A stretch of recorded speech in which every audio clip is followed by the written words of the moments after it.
Hello friends, welcome to let's quiz. आज के इस वीडियो में हम लोग देखेंगे यहाँ पे सीटेट एग्ज़ाम 2024 जो आपका एग्ज़ाम यहाँ पे 21 जनवरी को होने वाला है। तो दोस्तों प्लीज़ वीडियो को स्किप मत करिएगा, शुरू से लेके अंत देखिएगा क्योंकि यहाँ पे शाम 7 बजे डेली ईवीएस की एनसीईआरटी चलाई जाती है जो आपके एग्ज़ाम के लिए मोस्ट इम्पॉर्टेंट है। तो प्लीज़ दोस्तों वीडियो को स्किप मत करिएगा, शुरू से लेकर अंत तक देखिएगा, अपने दोस्तों तक शेयर करिएगा और इसके बाद अगर आप मेरे चैनल पर नए आए हैं तो प्लीज़ वीडियो को लाइक करके चैनल को सब्सक्राइब कर दीजिए, बेल आइकन प्रेस कर दीजिए जिससे आपको नेक्स्ट वीडियो का नोटिफिकेशन मिलता रहे। तो चलिए दोस्तों हम लोग बात करते हैं यहाँ पे केरल, जो कि नेक्स्ट वीडियो में बात है। यहाँ पे आवास के बारे में बात हो रही थी कि मनुष्य का जो आवास होता है किस तरीके से होता है और कहाँ पे कौन से स्टेट में किस तरीके से आपको घर देखने को मिलता है। तो अब आज हम बात करेंगे यहाँ पे केरल में घर कैसे बनता है इसके बारे में बात करेंगे। देखिए इस तरीके से केरल में घर बनता है। तो आप देख ही रहे होंगे कि केरल में किस तरीके से आपको घर देखने को मिल रहा है। अब यहाँ पे बात करते हैं, जैसे कि मैं डेली बताती हूँ आपको कि पेन और नोट्स ज़रूर लेके बैठेगा, क्योंकि क्या होता है कि जो चीज़ें मैं यहाँ पे कराती हूँ तो वो सारी चीज़ें एनसीईआरटी में लिखी हुई होती है। तो यहाँ पे मैं थोड़ा सा एक्सप्लेन करके लिखी हुई हूँ, लेकिन आपको यहाँ पे शॉर्ट फॉर्म में लिखना है, ठीक है। तो यहाँ पे हेडिंग डाल लीजिए केरल के बारे में, क्योंकि आगे आपने डाला ही होगा, लद्दाख ये सब मैंने पढ़ा दिया है। इसके बाद आप यहाँ पे केरल डालिए। पहला पॉइंट क्या है, केरल में टेपियोका ज़मीन के नीचे उगाया जाता है। अब ये आपके माइंड में आ रहा होगा ये टेपियोका होता क्या है, ज़मीन में उगाया जाता है तो इसका क्या हम जो केरल के लोग होते हैं इसका क्या यूज़ करते हैं। तो यहाँ पे आपको बता दें टेपियोका इनका प्रसिद्ध भोजन है, ठीक है। कैसा होता है, ये प्रसिद्ध इनका भोजन है जो कि टेपियोका। इसके बाद अब बात आती है यहाँ पे, देखिए इनका जो टेपियोका था वो यहाँ पे ज़मीन के नीचे केरल में उगाया जाता है। और इसके बाद आपको बता दें जो टेपियोका होता है वो कैसा होता है, तो वो एक प्रकार का कंद जैसा होता है। किस तरीके जैसे कंद होता है ना, उसी तरीके से यहाँ पे वो कंद के आकार के जैसा होता है टेपियोका। फिर इसके बाद आपके एग्ज़ाम में ये पूछा जाता है कि टेपियोका कहाँ खाया जाता है, तो टेपियोका केरला में खाया जाता है। दूसरा पॉइंट आप टेपियोका के बारे में लिखिए कि ये इसका क्या क्या बनता है। तो ये देखिए यहाँ पर टेपियोका एक प्रसिद्ध भोजन ही है, एक प्रकार की सब्जी बनाती ही है। दूसरी बात ये क्या करते हैं, इसका साबूदाना बनता है। क्या बनता है टेपियोका से, ये प्लस पॉइंट है जो कि आप इसे नोट करिए कि टेपियोका से क्या बनता है, यहाँ पे साबूदाना बनता है, ठीक है। फिर इसके बाद तीसरा पॉइंट आप लिखिए यहाँ पे टेपियोका का कौन सा भाग खाया जाता है, क्योंकि देखिए सीटेट के जो ऑनलाइन एग्जाम हुए थे 2022 में तो उसमें ये पूछा गया था कि टेपियोका का कौन सा भाग खाया जाता है। तो यहाँ पे आपको बता दें टेपियोका का यहाँ पे जड़ खाया जाता है। कौन सा भाग खाया जाता है, तो टेपियोका का जड़ खाया जाता है, ठीक है। ये बात आप नोट करिएगा। चलिए अब बात करते हैं यहाँ पे और आगे उगाए थे। ये एक प्रकार का फल है जिसे केरल के लोग उबाल कर खाते हैं। तो यहाँ पे देखिए टेपियोका कैसे खाते हैं, तो यहाँ एक प्रकार का ये इसको उबालते हैं, फिर जैसे कंद होता है ना एकदम कंद की तरह ही इसे खाया जाता है, लेकिन यहाँ पे इसको क्या करते हैं, इसको उबाल कर खाते हैं। और ये कैसा क्या है, तो ये प्रकार का फल है, ठीक है। अब बात आती है यहाँ पे, देखिए वल्लम। वल्लम क्या होता है, इसे आप नोट करिए। केरल में वल्लम पाया जाता है। वल्लम एक प्रकार की नाव होती है जहाँ से बच्चे क्या होते हैं, स्कूल जाते हैं नाव से, ठीक है। जैसे मैंने आपको असम में बताया था कि बच्चे स्कूल कैसे जाते हैं, तो वहाँ पे क्या करते हैं, पुल बनता है, बांस का पुल बनता है और रस्सी से जो बंधे हुए होते उस रस्सी से बंधे हुए पुल को क्रॉस करके वो स्कूल जाते हैं, मतलब इस पार से उस पार जाते हैं। तो ऐसे इसमें भी केरल में बच्चे स्कूल कैसे जाते हैं इस तरीके से आपको पूछ लिया जाएगा। इस तरीके से नहीं, ऐसे पूछेगा कि ऐसा कौन सा राज्य है जहाँ पे बच्चे नाव से जाते हैं। ये भी आपको नहीं देगा, ये चीज़ भी, ये वर्ड भी नहीं देगा, ये तो आपको फैक्ट क्वेश्चन में पूछ लिया जाएगा कि वल्लम क्या है, ठीक है। तो आपको वहाँ पे ऐसा क्वेश्चन पूछेगा कि ऐसा कौन सा राज्य है जहाँ पे बच्चे स्कूल जाते हैं वो भी नाव से जाते हैं, तो ऐसा कौन सा स्टेट है, ठीक है। तो आप लगाएंगे, आप पढ़े रहेंगे तभी बता सकते हैं कि यहाँ पे केरल में, कहाँ पे, केरल में पाया जाता है। देखिए आप इसे शांति से, जो चीज़ें मैं बता रही हूँ बस आप सुनते जाइए, इसके बाद जो चीज़ें मैं बता रही हूँ उसको नोट कर लीजिए, बस इससे ज़्यादा कुछ करना नहीं है आपको, ठीक है। आपकी ईवीएस एनसीईआरटी कंप्लीट करा दी जाएगी, ठीक है। तो यहाँ पे देखिए वल्लम एक प्रकार का नाव है और कैसा बना है, लकड़ी की बनी होती है। वल्लम क्या है, नाव होती है, छोटी नाव होती है, तो ये कहाँ कैसे बनी होती है? लकड़ी की बनी होती है। तो लकड़ी की बनी छोटी नाव होती है जो केरल में पाई जाती है। अब यहाँ पे केरल में और चीज़ें क्या होती हैं? केरल में भाषा कैसी बोली जाती है? तो केरल में यहाँ पे देखिए मलयालम भाषा बोली जाती है। कैसी भाषा बोली जाती है केरल में? तो केरल में मलयालम भाषा बोली जाती है। अब नेक्स्ट पॉइंट देखिए इसका, यहाँ पे देखिए मलयालम में माँ की बड़ी बहन को, यानी माँ की बड़ी बहन को, यानी जैसे कि हम लोग मौसी बोलते हैं, मासी बोलते हैं, तो वैसे वहाँ पे जो केरल में अपनी माँ की बड़ी बहन को क्या बोलते हैं? बलियम्मा। क्या बोलते हैं? बलियम्मा। और नानी को अमुम्मा कहते हैं। ठीक है, अब आप इसे नोट करिएगा कि जो केरल में अपनी माँ की बड़ी बहन को क्या बोलते हैं? बलियम्मा। और इसके बाद नानी को क्या बोलते हैं? अमुम्मा। फिर इसके बाद यहाँ पे देखिए चाचा को क्या बोलते हैं? चाचा को बोलते हैं चिट्टपन। क्या बोलते हैं? चिट्टपन। और चाची को कुजम्मा बोलते हैं। तो आई होप आपको चीज़ें समझ में आ रही होगी। देखिए ऐसे आप इसे लिखेंगे तो समझ में नहीं, बस ऐसे लिखे जैसे कि मैं बता रही हूँ।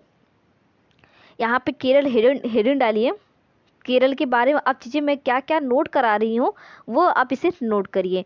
केरल में पहला पॉइंट आप लिखिए टेपियोका होता क्या है। ठीक है, टेपियोका क्या है? टेपियोका एक प्रकार का फल है।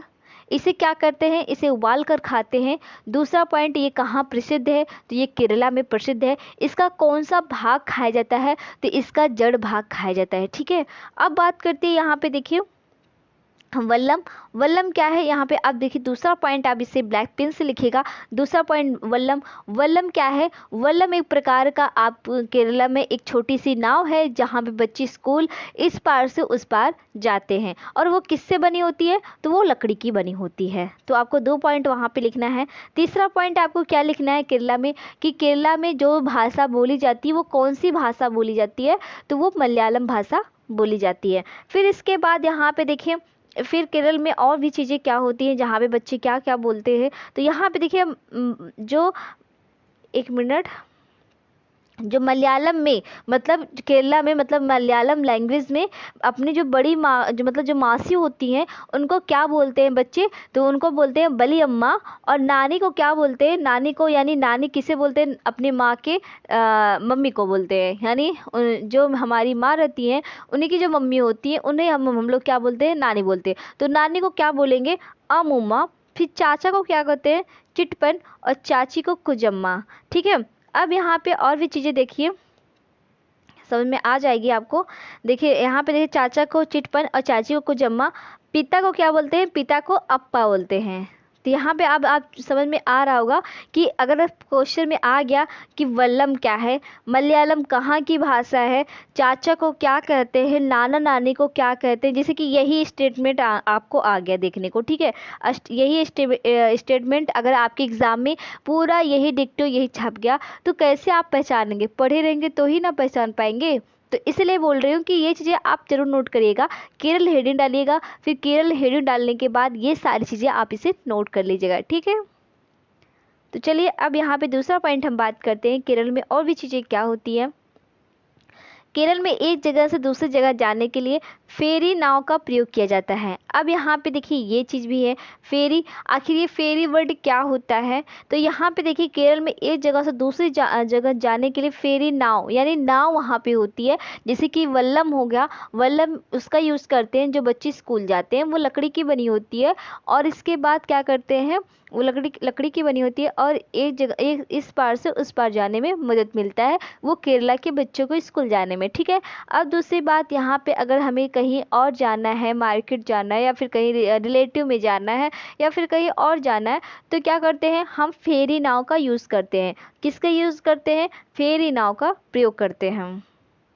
अब बात आती है यहाँ पर नेक्स्ट पॉइंट केरला के बारे में। केरल को मसालों का बगीचा कहा जाता है। तो यहाँ पे देखिए बात आती है केरल को मसालों का बगीचा कहा जाता है क्योंकि ये वहाँ पे मसाले बहुत ही ज़्यादा होती है। तो यहाँ पे इसीलिए केरल को मसालों का बगीचा कहते हैं क्योंकि ये जीके जीएस का भी एक क्वेश्चन है, इसे आप जरूर नोट करिएगा। दूसरी बात यहाँ पे केरला में जो नृत्य होता है उसे क्या कहते हैं? कथकली। देखिए यहाँ पे कथकली ये दिया गया। कथकली अगर एग्जाम में पूछ लिया कि कथकली नृत्य कहाँ पे होता है, तो ये आपका केरला राज्य में होता है। ये सब देखिए छोटी छोटी सी पॉइंट है। देखिए एक ही जगह पे मैं सारा चीज़ें लेके आई हूँ, एक ही जगह पे आपको सारी चीज़ें केरला के बारे में पूछा गया है, सारे प्रश्न। और एनसीईआरटी में जो चीज़ें हैं जो 1.5-2-3 पेज में रहता है वो मैंने एक छोटे से पेज में ला के रख दिया है कि बस वही इम्पॉर्टेंट चीज़ें मैं यहाँ पे ला के रख दी हूँ। ठीक है, बस आपको नोट करना है। तो यहाँ पे देखिए कथकली नृत्य केरल में होता है। यहाँ केले के फूल की सब्जी बनाई जाती है। तो यहाँ पे देखिए केले के फूल की सब्जी खाई, जैसे मैंने आपको बताया था जब मैंने कि बताए पौधे का कौन सा भाग पौधे के कौन कौन से भाग खाए जाते हैं, मैंने आपको बताया था। जो नेक्स्ट वीडियो में उसकी प्लेलिस्ट बनी है हमारे चैनल पे, तो मैं आपको उसका बताया था कि उसमें कौन कौन से भाग, जैसे कि आलू का क्या भाग खाया जाता है, कंद का कौन सा भाग खाया जाता है, और टमाटर में क्या खाए जाते हैं, मतलब टमाटर के जो पेड़ मतलब उसके क्या फल होते हैं या सब्जी होती है। फिर इसके बाद आपको मैंने बताया था यहाँ पे अरवी का कौन सा भाग खाया जाता है, पालक, लहसुन, प्याज, ये सब कुछ मैंने बताया था क्योंकि ये सीटेड में बार बार पूछ जाता है ना, इसके लिए मैंने इसकी एक वीडियो ही बना दी थी कि उसमें कौन कौन से भाग खाए जाते हैं, मतलब पौधे के कौन कौन से भाग खाए जाते हैं। तो वहाँ पे देखो मैंने बताया था कि केले के फूल की भी सब्जी बनाई जाती है, सीताफल की भी सब्जी बनती है। ठीक है, सॉरी, सीताफल के फूल की सब्जी बनती है। तो यहाँ पे केले के फूल की सब्जी बनाई जाती है। केरल में नारियल के पेड़ अधिक होते हैं। तो ये रही बात है यहाँ पे केरल के बारे में, जैसे कि आपने देखा। फिर इसके बाद देखिए और भी चीज़ें केरल के बारे में लिखी हुई है।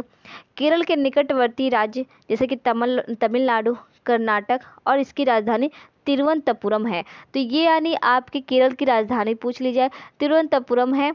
और यहाँ पे तमिलनाडु और कर्नाटक, जैसे देखिए ये आपका यहाँ पे ये इस तरीके से भारत का नक्शा होता है।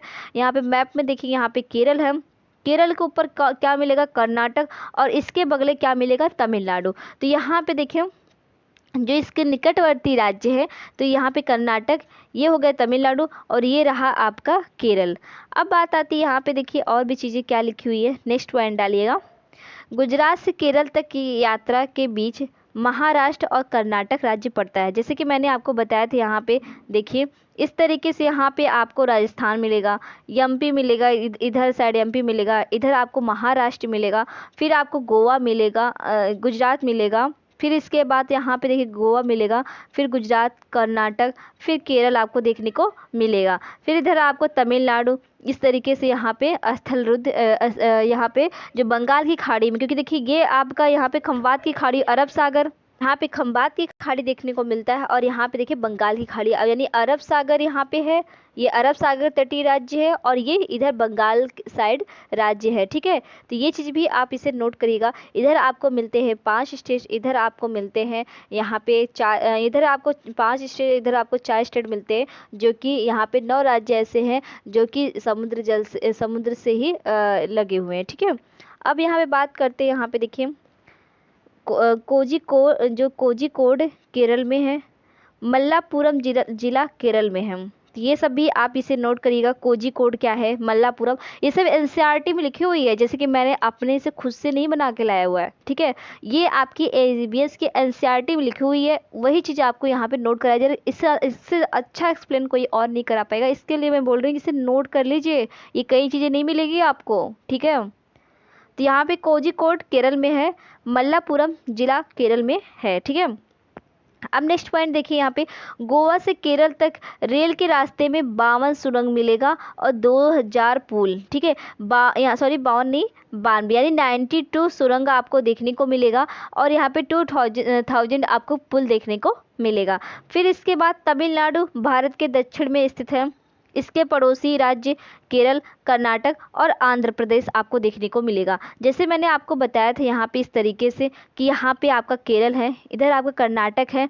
इधर आपका तमिलनाडु है, इधर आपका आंध्र प्रदेश है। तो ये केरल के तटीयवर्ती राज्य हैं, जैसे ये हो गया आंध्र प्रदेश और इधर तमिलनाडु। ठीक है, तो ये रही बात यहाँ पे। अगर आपसे क्वेश्चन, अगर आपके एग्जाम में पूछ लिया कि तमिलनाडु के निकटवर्ती राज्य कौन कौन से हैं, तो कर्नाटक यहाँ पे देखिए, कर्नाटक यहाँ पे है, केरला यहाँ पे है, आंध्र प्रदेश इधर मिलेगा, तमिलनाडु ये तो है ही। ठीक है, ये रही बात आपको यहाँ पे ये चीज़ें। अब बात आती है यहाँ पे अबू धाबी। अबू धाबी से पढ़ाने से पहले आप वीडियो को प्लीज़ लाइक कर दीजिए। अगर चीज़ें आपको समझ में आ रही है, वीडियो पसंद आ रही है, तो प्लीज़ वीडियो को लाइक कर दीजिए। चैनल पर नए आए तो चैनल को सब्सक्राइब जरूर कर दीजिएगा। ठीक है, अब बात आती है यहाँ पे अबू धाबी। अबू धाबी क्या होता है? तो यहाँ पे पहले नेक्स्ट पॉइंट पहले बात करेंगे। यह देश रेगिस्तानी इलाके में है। यहाँ की स्थानीय भाषा अरबी होती है। तो अबू धाबी क्या है कि अबू धाबी रेगिस्तानी इलाका है और यहाँ की जो लैंग्वेज है वो क्या है, अरबी है। दूसरा पॉइंट यहाँ पे बात करेंगे, यहाँ पानी बहुत कीमती है क्योंकि यहाँ न तो वर्षा होती है और ना ही नदियाँ, झील तथा तालाब है। ठीक है, देखिए यहाँ पे इस तरीके से देखिए कितने रेगिस्तानी इलाके यहाँ आपको देखने को मिल रहा होगा। चारों तरफ सूखा ही सूखा पड़ा हुआ है। यहाँ रेतीला जमीन के नीचे तेल होता है। देखिए अबू धाबी में पेट्रोल बहुत ज़्यादा जैसे कि देखने को मिलता है। खजूर ये सब पेड़ वहाँ पे बहुत ही ज़्यादा देखने को मिलता है। कटीले पेड़ होते हैं ना खजूर के, इसकी वजह से यहाँ पे देखिए यहाँ खजूर के पेड़ अधिक मात्रा में दिखाई देते हैं क्योंकि ये पेड़ रेगिस्तानी इलाके में पाए जाते हैं। देखिए मैं थोड़ा फास्ट इसलिए करा रही हूँ क्योंकि वीडियो छोटी रहे और आप वीडियो को एक बार दो बार करके देख लेंगे तो चीज़ें आपको अच्छे से समझ में आ जाएगी। यहाँ पे अबू धाबी के बारे में बता ही दिया है मैंने। यहाँ पे देखिए अबू धाबी को करेंसी में दिरहम, ये चीज़ भी बहुत ही बार पूछा जाता है। फिर ये चीज़ें अबू धाबी से यही क्वेश्चन बनता है ज़्यादा करके, दिरहम ही यही बनता है। इसके बाद अब यहाँ देखिए अबू धाबी में रेत के पहाड़, रेत के टीले पाए जाते हैं। तो ये रही बात आपके यहाँ पे अबू धाबी के बारे में, जो कि आपने देखा ही सारी चीज़ें कि अबू धाबी में खजूर पाए जाते हैं, रेतीले ज़मीन से नीचे तेल होता है। और इसके बाद जो अबू धाबी की जो करेंसी होती है उसे क्या कहते हैं, उसे कहते हैं दिरहम। क्या कहते हैं उसके, उसको दिरहम बोलते हैं। ठीक है, अब बात आती है यहाँ पे देखिए लद्दाख के बारे में, जो कि आगे बात करेंगे। आई होप आपको चीज़ें समझ में आ रही होगी। देखिए यहाँ पे लद्दाख के बारे में बात करेंगे। लद्दाख के बारे में बात करेंगे यहाँ पे देखिए